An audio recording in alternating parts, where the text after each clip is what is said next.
Welcome back to the channel. Hope you're all keeping safe and well. So there is now 56.5 hours left of this transfer window. I'm absolutely delighted to bring on channel regular Fabrizio Romano. Fabrizio, how are you? Hi, Chris. I'm good.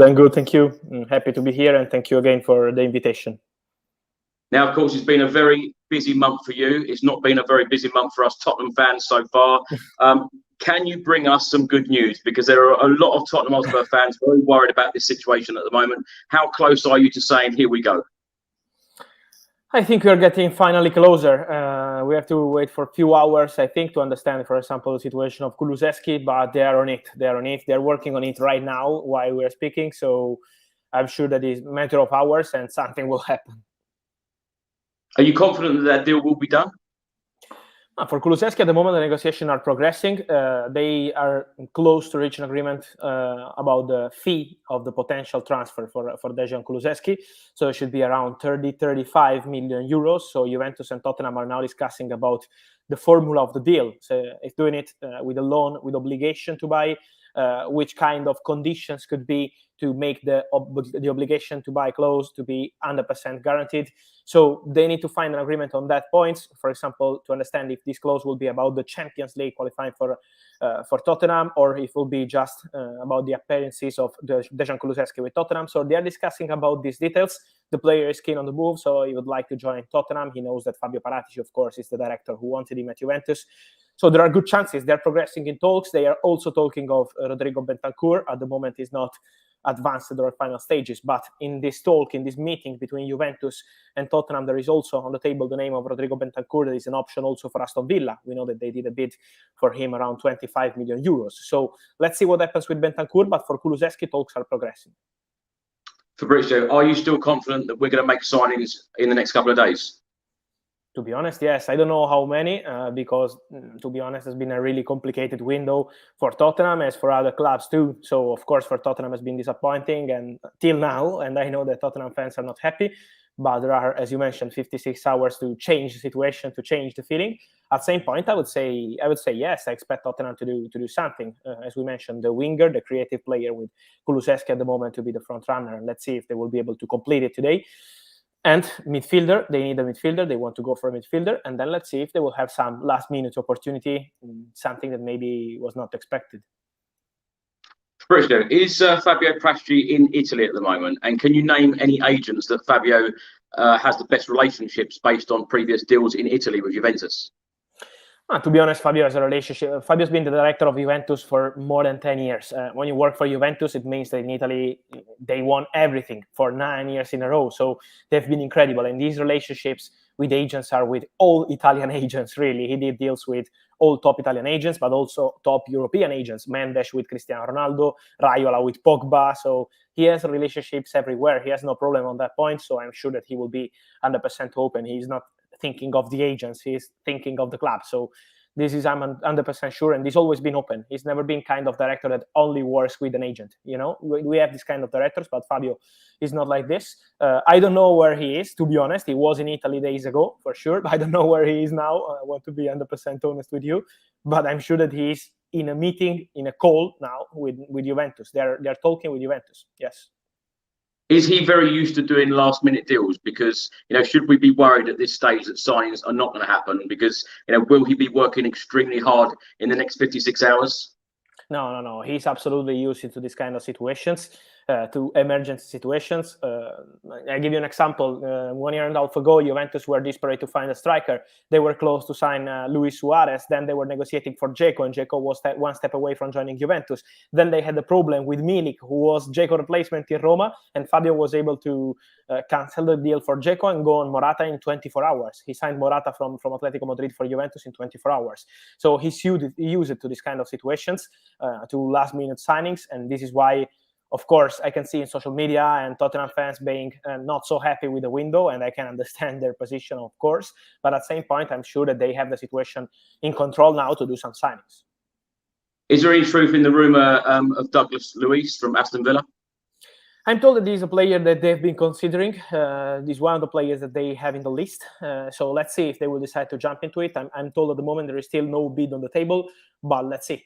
Because in these crazy hours, you know how Paratici works. I told you many times, many options on the table, many options in his list. And so in 20 minutes, everything can change. But I'm sure that Douglas Luiz is one of the players they have been considering in the past few weeks, alongside with other players like Amrabat and other options they had in the list. What's the latest on the Amrabat situation? Do you think that will go ahead? No, it's a complicated one because they're waiting for players to leave in that position. Dele Alli, let's see what happens. Ndombele with Paris Saint-Germain, there is still no full agreement. Tottenham were confident, but there is still no full agreement with Paris Saint-Germain. So they have to wait. And also Amrabat is waiting for Tottenham. He wants to join Tottenham, but of course he has to wait. But other clubs from other countries are approaching Fiorentina to have Amrabat on deadline day. So they have to be fast, but at the moment it's not the priority. We can say that now the priority is Kulusevski to resolve other kinds of deals and then to jump into midfielder. And let's see if it will be Amrabat or they will go from Bentancur together with Juventus or maybe from Douglas Luiz or another one.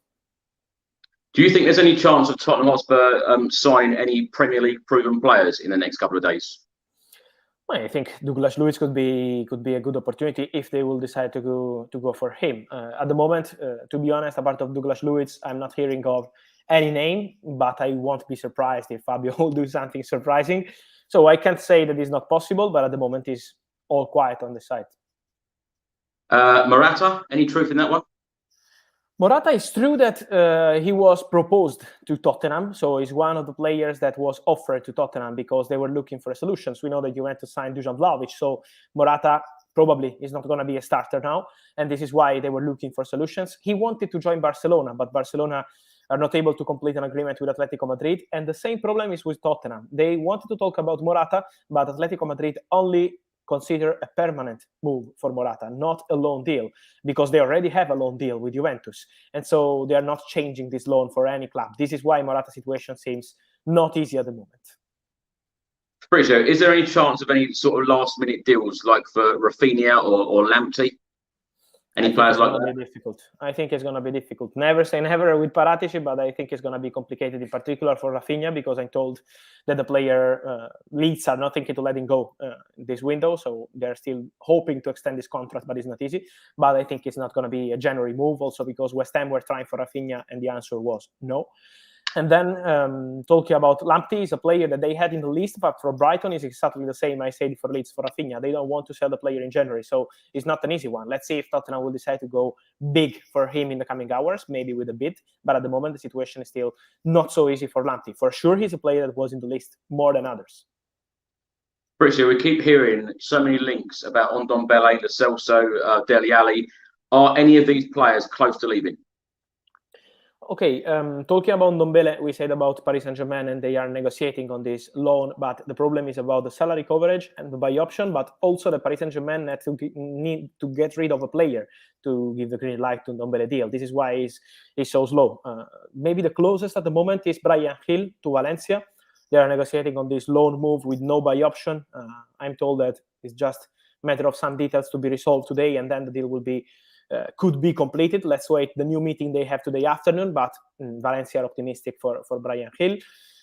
Then they have other names on the market, like Lo Celso with Olympique Lyon. Yesterday I said about this deal progressing between Tottenham and Lyon, because Tottenham are open to letting go on loan, but the problem is to see what the player wants to do, because also Villarreal are asking for information for Lo Celso, but they need to get rid of a player to allow Lo Celso to come. So it's like a domino, and this is why everything could happen very fast in the coming hours or days. So I will keep an eye on Lo Celso, on Dele Alli too, for Premier League move. Dele Alli staying in Premier League. Let's see what happens with Everton, Frank Lampard. Let's see what happens with Southampton. There are a few options for him. So I think many players have chances to leave the club. Not easy for Bergwijn, because Ajax will try again, I'm sure. They are still on point. They want Bergwijn, but they have still no agreement with Tottenham. Tottenham want 25 million for Bergwijn. And so let's see what Ajax will decide to do in the coming hours. Fabrizio, any word on Matt Doherty or Joe Rodon leaving? For Rodon, we have to wait and see. Also, in this case, the domino of the defenders, what happens, because Newcastle will move with this domino going for a centre back, and so I'm sure that in the coming hours we will have answers on Rodon. But I think it's going to be like a deadline day move if it's going to happen. Not in these hours, because Tottenham are busy with different things now. And same for Doherty. He's a player that maybe Conte needed in the last few games because as a winger, he's a player that he was needing. But at the same point, at the beginning of the window, they were desperate to find a solution for him. Now it's not a priority to find a solution for him. So I think we have to wait to see if Tottenham will sign a player in that position and see what happens with Doherty. Fabrizio, lastly, do you expect a very busy summer? Yes, to be honest, yes. They need to clarify many situations. So I would say that Tottenham will focus on summer markets. They knew that for January was not an easy one. They wanted to do something different, of course, with Luiz Diaz or maybe Adama Traore. So they had other names in the list, and it was complicated. But the real focus will be on the summer. A lot will depend on Champions League football. Let me be clear, because if you have Champions League football, it will be completely different summer. But yes, it's going to be busy. Fabrizio, do you think you'll be saying the words "Here we go" in the next 24 hours, either incoming or outgoing, to do with Tottenham? Yes. I think yes. Fabrizio, can't thank you enough for your time. Thank you very much. Thank you, Chris. Bye to all Tottenham fans. Ciao. Thank you. Thanks for watching, everyone. Really appreciate all of your support. There you have it. Fabrizio Romano said that he will be saying those words, "Here we go," either incoming or outgoing. Thanks for watching, everyone. I'll see you in the next video. Until then, come on, you Spurs.